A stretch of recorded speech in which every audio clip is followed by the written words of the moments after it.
Dito isso, abra comigo em Ruth, capítulo 1. Ruth é difícil de encontrar, eu até procurei antes. Ruth está entre Juízes e Samuel, tá? Deixa eu ver se é Samuel mesmo. Entre Juízes, antes dela, Samuel depois dela, tá?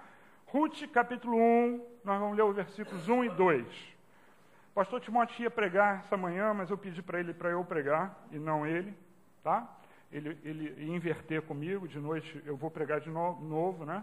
Mas eu pedi para pregar porque eu senti vontade de pregar esse texto agora de manhã, tá bom?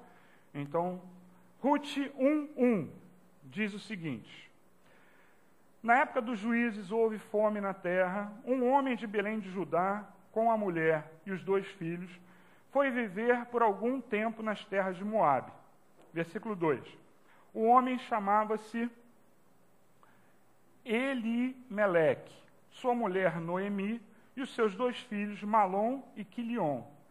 Eram efrateus de Belém de Judá. Chegaram a Moabe e lá ficaram.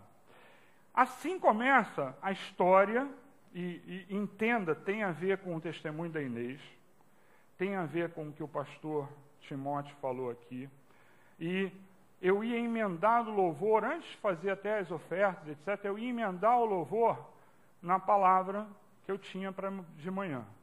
Aí o pastor Timóteo começou a ministrar, né? E aí a Inês pediu, porque eu queria que você estivesse no clima certo para receber essa palavra, né? Mas Deus sabe o que faz. Os 2 vieram antes, né? E só corroboraram com aquilo que eu vou falar agora, tá?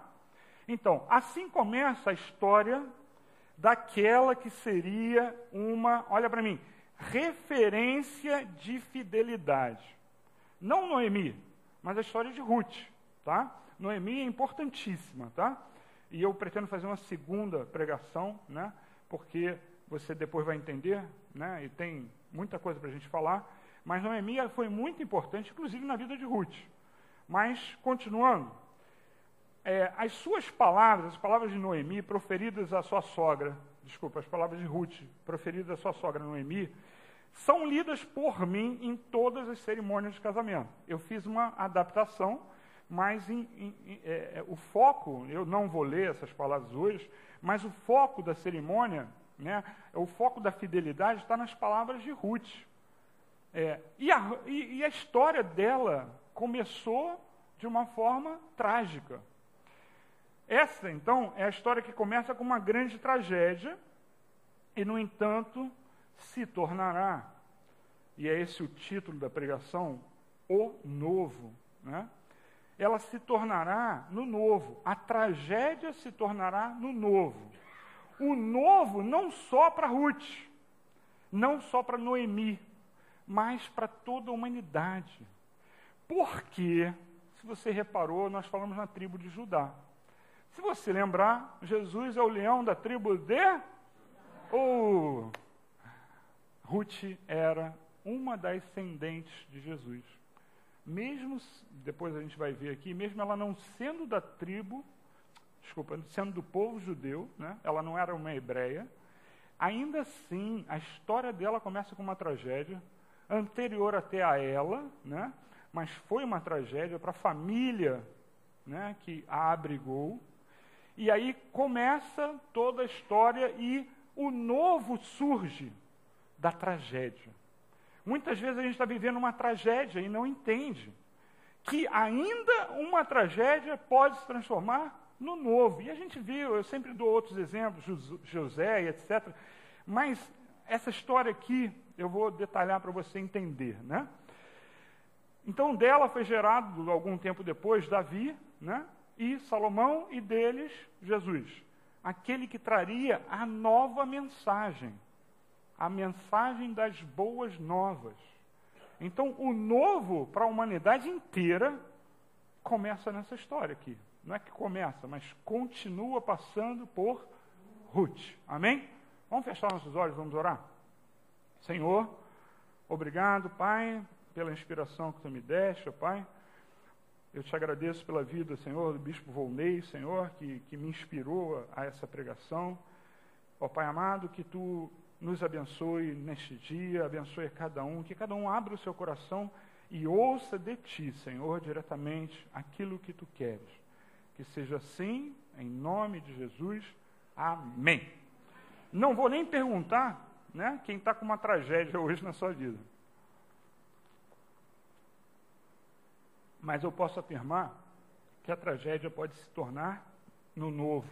E no novo, quando eu falo no novo, é algo maravilhoso. Algo maravilhoso, tá? Como eu falei, eu me inspirei, eu já anotei aqui para não esquecer, né? Tem que dar a devida honra ao bispo Volney, que eu ouvi a pregação dele na sexta-feira, e me inspirou, e eu fui ao texto de novo e vi isso que eu vou trazer para vocês, tá? Então, no versículo 3, vamos ler de 3 a 5, eu espero que você não tenha fechado. Morreu Elimeleque, marido de Noemi, e ela ficou sozinha com seus 2 filhos. Até aí, tudo bem. Morreu o marido, ela ficou com os filhos. Eles se casaram com mulheres moabitas, eles tinham ido para Moabe, né, por causa da fome que estava na terra, lá a terra deles, né, todo Israel estava com fome, eles foram para Moabe. E os filhos se casaram com moabitas, uma chamada Orfa e a outra chamada Ruth. Depois de terem morado lá por quase 10 anos, vamos até os 5, morreram também Malom e Quilion. E Noemi ficou sozinha, sem os seus 2 filhos e sem o seu marido. Tragédia 1, fome na terra deles. Por isso, eles foram para Moabe, tá? Então havia fome, essa é a tragédia 1. E aí eles tiveram, né, consequência disso, a necessidade de sair da sua própria terra. Detalhe, eles tinham terrenos lá, eles tinham um lugar, porque, não sei se você sabe, mas as terras eram distribuídas pelas famílias e ficavam. Eu não vou dizer quais eram os termos, mas dentro da lei eles tinham leis, como passar a terra e etc e tal, só para você entender. Então eles saíram de lá, mas a terra continuou sendo deles, tá? Essa é a tragédia número 1, fome, necessidade de sair da sua própria terra. Tragédia número 2, a morte vem para o marido e os filhos de Noemi. Gente, mulheres não podiam trabalhar. Elas, por isso nós vamos ler depois sobre o resgate, né? Não sei nem se vai ser hoje ou na próxima pregação, mas havia necessidade do resgate porque as mulheres não podiam trabalhar. E se elas não trabalhassem, elas não comiam, elas tinham que ter um homem na casa. Tá? Diferente de hoje, aquelas mulheres estavam fadadas à morte se alguém, o termo que eles usavam se alguém não resgatasse ou a Noemi ou as filhas, para que o homem agora que resgatasse tivesse dinheiro para sustentar todas elas, tá? Então, os filhos e o marido morreu, tá? Então, as coisas começam a mudar. Eu não estou lendo tudo, depois você vai ler com calma, mas as coisas começam a mudar. Os planos de Deus levaram aquela família a Moabe, tá? Fora do povo de Deus, um povo que foi iniciado por Abraão, por Isaac e Jacó, e deles, né, daquele povo que era fora do povo escolhido por Deus, vem Ruth, aquela que precederá Maria, porque ela depois gera Davi, Salomão e chega até Jesus. Eu dei o título dessa mensagem para o novo que sai da tragédia, tá? Ruth, versículo 6, nós vamos ler de 6 a 14, diz assim: quando Noemi soube em Moabe que o Senhor viera em auxílio do seu povo, dando-lhe alimento, decidiu voltar com as suas 2 noras para sua terra. Assim, ela, com as 2 noras, partiu do lugar onde tinha morado. Enquanto voltavam para a terra de Judá, disse-lhes Noemi, enquanto voltavam, não tinham saído ainda provavelmente do Moabe, retornem para a casa de suas mães, que o Senhor seja leal com vocês, como vocês foram leais com os falecidos e comigo. Versículo 9. O Senhor conceda que cada um de vocês encontre segurança no lar do outro marido.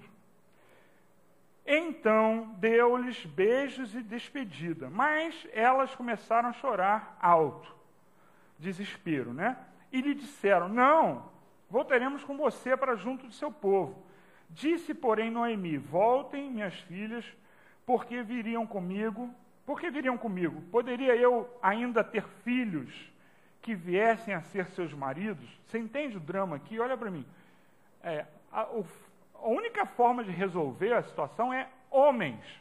Então o que ela está dizendo assim, eu por acaso posso ainda, com a minha idade, ter filhos para que sejam maridos? Aí ela ainda diz assim, voltem, vão, estou velha demais para ter outro marido. E mesmo que eu pensasse que ainda há esperança para mim de ter filhos, ainda que eu me casasse esta noite, depois desse à luz, ainda que fosse imediato engravidar, iriam vocês esperar até que eles crescessem para ser maridos de vocês? Porque havia também uma outra coisa, dos irmãos absorverem as viúvas dos irmãos, tá? É uma outra lei que havia lá. Ficariam sem se casar à espera deles? De jeito nenhum, minhas filhas. Para mim, é mais amargo do que para vocês, pois a mão do Senhor voltou-se contra mim. Noemi achava que Deus estava contra ela, nessa ocasião. Então, aquelas tragédias que aconteceram, ela não queria que continuasse pelas suas noras. Ela estava, vai embora que esse problema é meu. Né? Deus está me culpando de algo que ela não sabia o que era, e na verdade não tinha nada, era só plano de Deus. Né? E aí no versículo 14 diz assim, elas então começaram a chorar alto de novo. Depois, Orfa deu um beijo de despedida em sua nora, em sua sogra, mas Ruth ficou com ela. Tá? Bom, o novo, não só para Ruth, o que aconteceu ali é que os próximos versículos são aquelas lindas palavras que eu falo no casamento, né? A demonstração de fidelidade e amor que eu leio nos casamentos de Ruth para sua sogra. Depois você vai ler, vai relembrar, né? As palavras que você falou, se fui eu que te casei, né? Então elas prosseguiram para Belém, as duas, Norma, Noemi e Ruth, tá? A mudança na vida de Noemi e na vida de Ruth, de toda a humanidade, começou com uma fidelidade e sacrifício. Entenda o que eu estou dizendo. Porque havia um sacrifício por parte de Ruth. Porque se elas não achassem um marido, e Noemi não estava mais nessa, ela mesma disse, se não achasse um marido para Ruth, ninguém ia sobreviver, elas iam viver como mendigas, ou pelo menos não ia sobreviver da forma decente, elas iam ser mendigas. É isso que acontecia, era isso que acontecia naquela época, porque elas não seriam abraçadas por uma família, elas iam ficar à míngua, tá? Então, a história da mudança da humanidade começa na fidelidade, no sacrifício de Ruth pela sua sogra. E aí Ruth não conhecia o futuro, ela não sabia o que ia acontecer, não havia nenhuma profecia do tipo, muitas vezes Deus nos envia e nos dá uma profecia, nos dá uma palavra de conhecimento, aí tudo bem, você vai debaixo daquela profecia, mas não havia isso para ela, não havia isso. E, no entanto, ela foi fiel em continuar com a sua sogra, com sacrifício, sabendo que ela sabia o que estava fazendo, ela podia virar uma mendiga, né? E ela mesmo assim fez. Então, as mulheres, como eu falei, elas tinham que ser resgatadas para sobreviver. Era a única forma. Mas ninguém iria fazer isso por Noemi, porque ela já era idosa. Ninguém ia fazer isso por ela. Se ela fosse para Israel sozinha, ela seria, como eu disse, uma mendiga. Se Ruth não conseguisse casar, era a chance de Noemi, porque aí Ruth levaria para a família dela, Noemi, as duas iam ser mendigas, né? Então, mesmo Noemi tendo terras lá, isso é interessante, mesmo Noemi tendo terras, né? E aí a gente vai ler os versículos 20 a 21. Abram comigo aí. Versículo 20 diz assim, mas ela respondeu, não me chamem Noemi. Ela voltou para a terra dela, estou resumindo aqui, voltou para a terra dela, ela disse assim para os parentes dela, reconheceram ela, ela era uma mulher que tinha terras, o marido era famoso, né? Tudo que poderia ser de melhor, só que a fome levou eles para Moabe, né? Então, ela é reconhecida no que ela volta, 10 anos depois, aí diz assim, não me chamem Noemi, melhor que me chamem de Mara, pois o Todo-Poderoso tornou minha vida muito amarga. Mara quer dizer amarga, tá? De mãos cheias, 21. De mãos cheias eu parti, mas de mãos vazias o Senhor me trouxe de volta. Porque me chamam de Noemi? O Senhor colocou-se contra mim. O Todo-Poderoso me trouxe desgraça. Muitas vezes, nós pensamos da mesma forma. E não está certo o pensamento dela. Claro que é muito ruim você ficar viúva. É muito ruim você perder os seus filhos. É muito ruim. Mas Deus deu um consolo para ela, que era uma nora. Uma nora de ouro. Essa nora foi a bênção que nesse momento ela não enxergou. Nessa hora, ela só via a desgraça. Se você olhar o que Ruth fala para ela, né, emociona qualquer um. Como Ruth se expressa, né, a ponto de dizer, os moabitas tinham outros deuses. Não eram os deuses, não era o Deus verdadeiro, eram outros deuses. E ela diz assim, não, o seu Deus é o meu Deus. É tipo assim, eu vou abandonar toda a minha cultura para ir com você. E ainda assim Noemi não enxergou. Ela não conseguiu enxergar. Às vezes as coisas acontecem na nossa vida, morte de parentes, morte disso, perda disso e aquilo, e não é porque Deus fez isso, é porque aconteceu. Nós estamos no mundo teremos aflições, disse Jesus. Então as coisas acontecem, não é porque nós estamos em pecado, não, às vezes é, mas não é necessariamente por causa disso. Deus não nos pune. Quando acontece alguma coisa, é como se ele soltasse a rédea. Ele não vai nos punir. Quem vai nos punir é o Satanás, quando nós não obedecemos. Não é Deus. Então, tem casos de Deus punir? Tem. Mas, em geral, não é Deus que pune, tá? Ele simplesmente solta as rédeas da sua vida. E aí, é tipo assim, carne fresca para Satanás, entendeu? Você começou a vacilar, aí Satanás, agora eu vou pegar esse aqui. Ele fica louco para pegar você, tá? Você não, vocês não... Nem eu, nós não. Mas aqueles que fazem, ele fica doido para pegar. E pega. E a vida começa a desandar. A vida começa a desandar. Você que tinha uma situação, começa a desandar.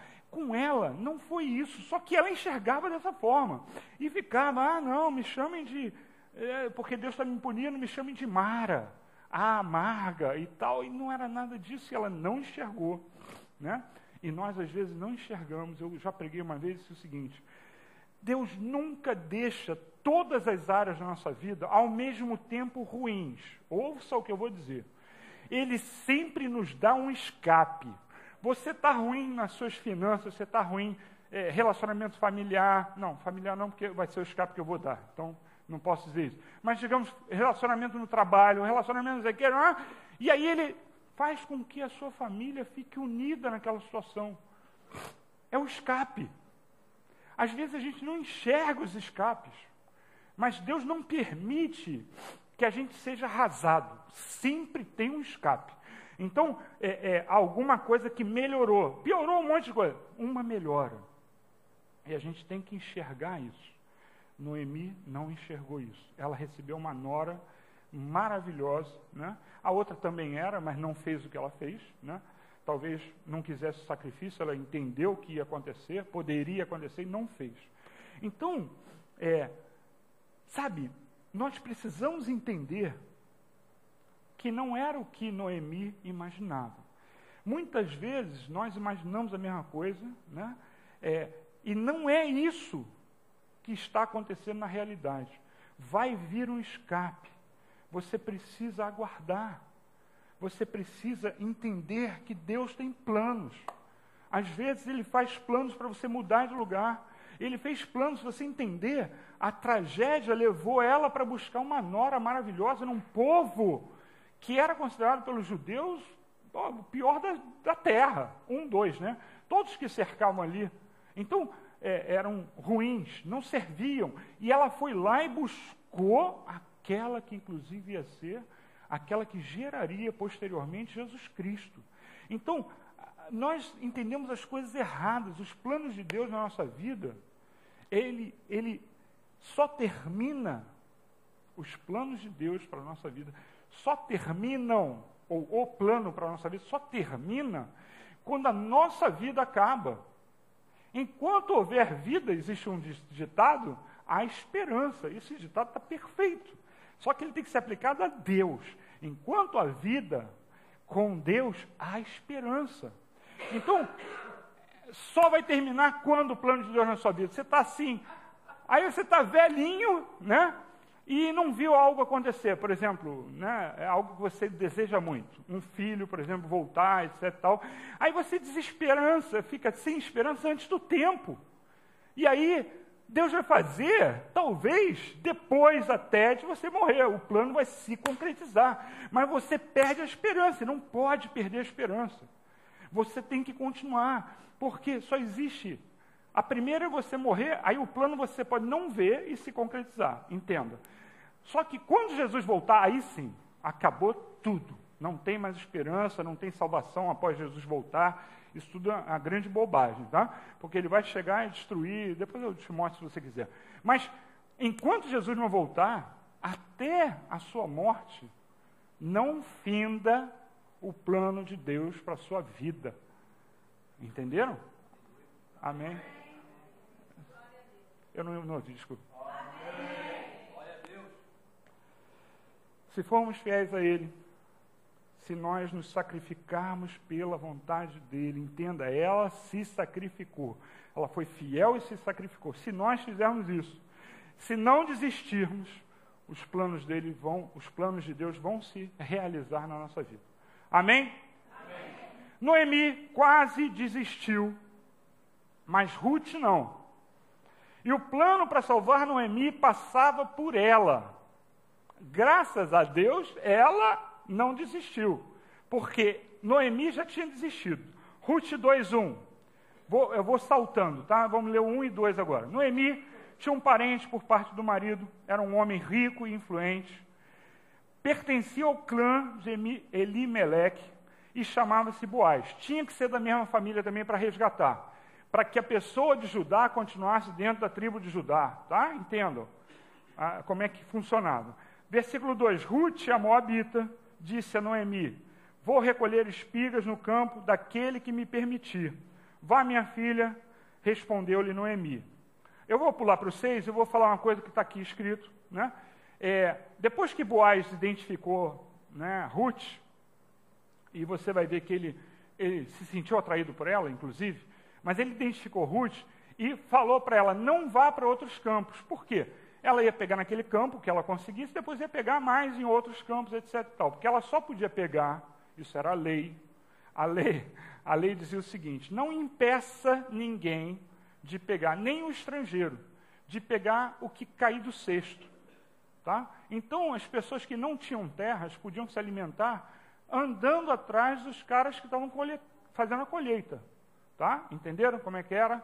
E aí, não recolha se cair do cesto. Era uma lei de Deus que dava provisão aos mendigos da época. Dava como eles se sustentarem. Tá? Bom, versículo 6. O capataz respondeu, é uma moabita, ele perguntou quem era, é uma moabita que voltou de Moabe com Noemi. Ela me pediu que a deixasse recolher e juntar espigas entre os feixes, após os ceifeiros. Ela chegou cedo e está em pé até agora, só sentou-se um pouco no abrigo. Tá? Versículo 10. Ela inclinou-se, prostrada, rosto em terra, exclamou, por que achei favor aos seus olhos? Ao ponto de o Senhor se importar comigo, uma estrangeira. Versículo 11. Boaz respondeu, contaram-me tudo o que você tem feito por sua sogra. Depois que você perdeu seu marido, como deixou seu pai e sua mãe, e sua terra natal, para viver com um povo que você não conhecia bem, os costumes inclusive, tá? Vamos pular para o 15, depois vocês leiam a história toda, que é uma história muito bonita, inclusive o que acontece aqui, tá? Versículo 15, quando ela se levantou para recolher espigas, Boaz deu ordens aos seus servos, mesmo que ela recolha entre os feixes, não a repreenda. Ou seja, mesmo que ela tire direto do feixe, em vez de ser da cesta que caía, não a repreenda, tá? E aí 16 diz assim, ao contrário, quando estiverem colhendo, tirem para ela algumas espigas dos feixes e deixem cair, para que elas recolham e não a impeçam. Ou seja, Boaz estava falando, ó, deixa cair de propósito, tá bom? Versículo 17. Alguém dá dinheiro assim à toa? Pois é mais ou menos isso que ele estava fazendo. Estava dando dinheiro à toa, para alguém que ele não conhecia, né? Versículo 17. E assim Ruth colheu na lavoura até o entardecer, depois debulhou o que tinha juntado, quase uma arroba de cevada. Gente, eu tenho uma letra A aqui para você ver. Uma arroba de cevada era entre 20 e 40 litros. É muita espiga deixada cair do cesto, vocês entenderam? E ele ainda fala, não deixa, não vai para lugar nenhum. Isso é a história que está aqui, que eu não li. Não vai para lugar nenhum, fica aqui. Ele estava garantindo o sustento daquelas duas mulheres. Amém? Amém? O novo, o sustento, sendo gerado na tragédia. Mas, nós vamos, numa próxima pregação, vou mostrar os outros aspectos, né? Mas agora é por fidelidade e sacrifício. Fidelidade e sacrifício. Para ser do povo de Deus, nós temos sim que sacrificar. Porque vai ter 1000 coisas, alguns lugares eu costumo conversar com o pastor Timóteo, em alguns lugares não tem tantas opções, mas daqui onde nós estamos, existem muitas opções para te tirar da igreja. Para te tirar na quinta, tirar na terça, né? Começando terça, quinta, sábado, domingo. Muita opção, muita. Então, você tem que sacrificar. Você tem que ser fiel a Deus. Você tem que agir da forma certa, como nós vimos de manhã sobre o fruto do Espírito, né? Nós temos que ter o fruto do Espírito em nós, mesmo, Paulo dizendo, que eu falasse a língua dos anjos e não tivesse amor, de nada me valeria. Então, nós temos que ter um comportamento cristão. Isso passa por fidelidade e sacrifício. Amém? Se nada mais ficar na sua cabeça, acho que eu vou fazer um carimbo assim, botar na sua testa, fidelidade e sacrifício, tá? Aí você vai sair hoje, olhar no espelho, opa, fidelidade e sacrifício. Porque é muito importante você entender isso. O relacionamento de Deus passa por isso. Então, essa história, ela não acaba aqui, né?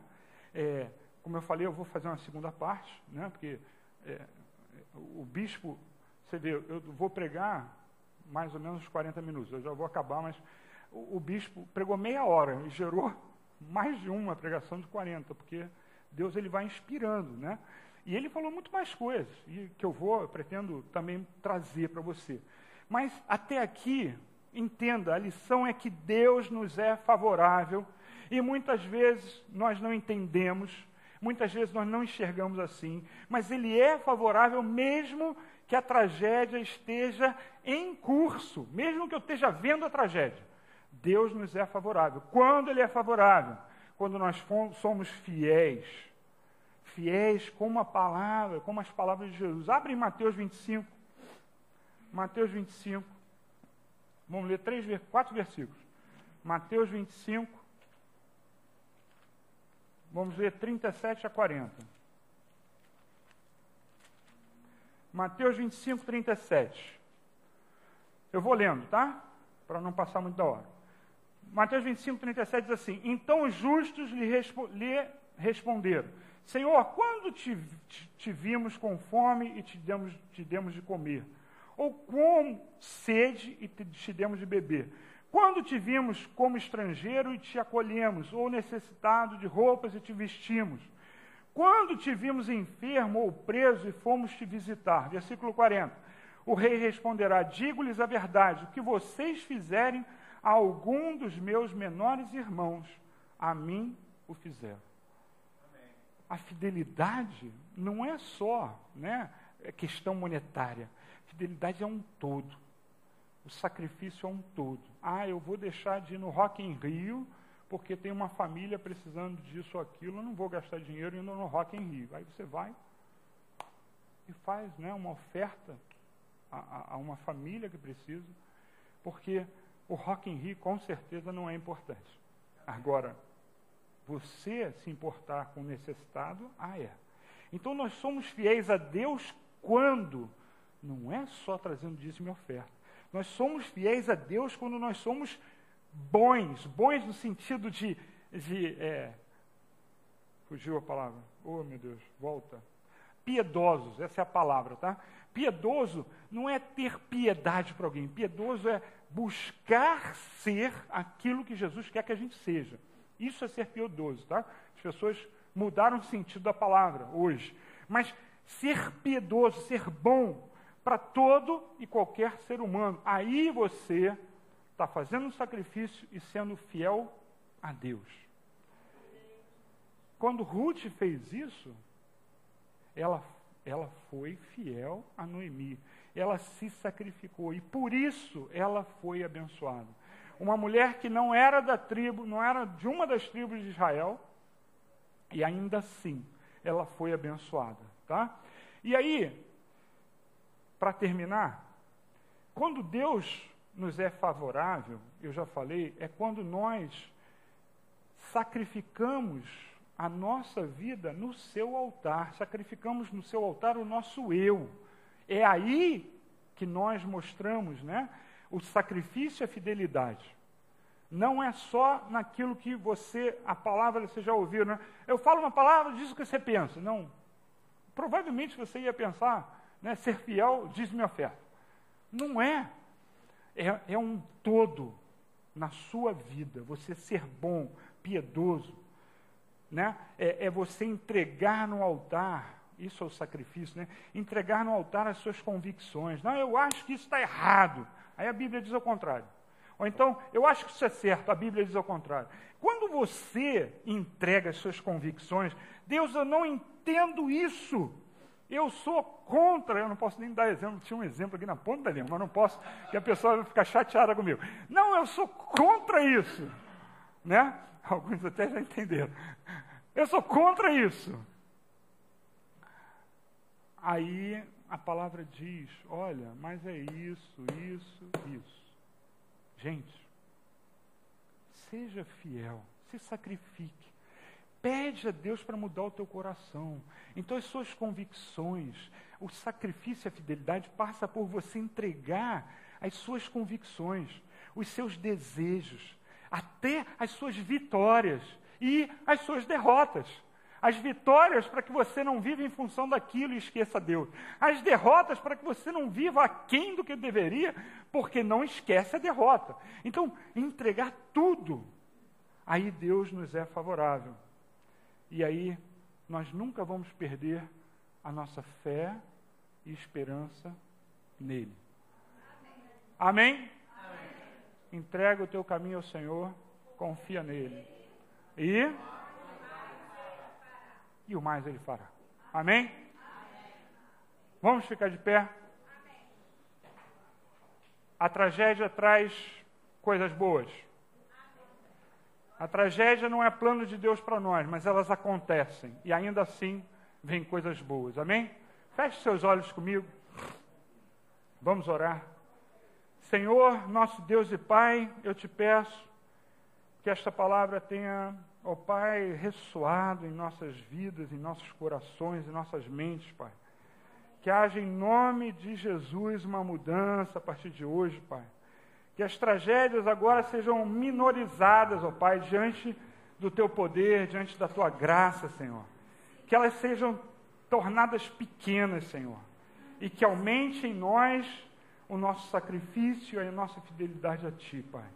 E faz, Senhor, a partir daí, pessoas prósperas, Senhor, como Ruth foi depois, ó Pai. Ó Pai, que haja prosperidade, mas com a base certa, Senhor. Em nome de Jesus é que nós pedimos. Amém. Amém.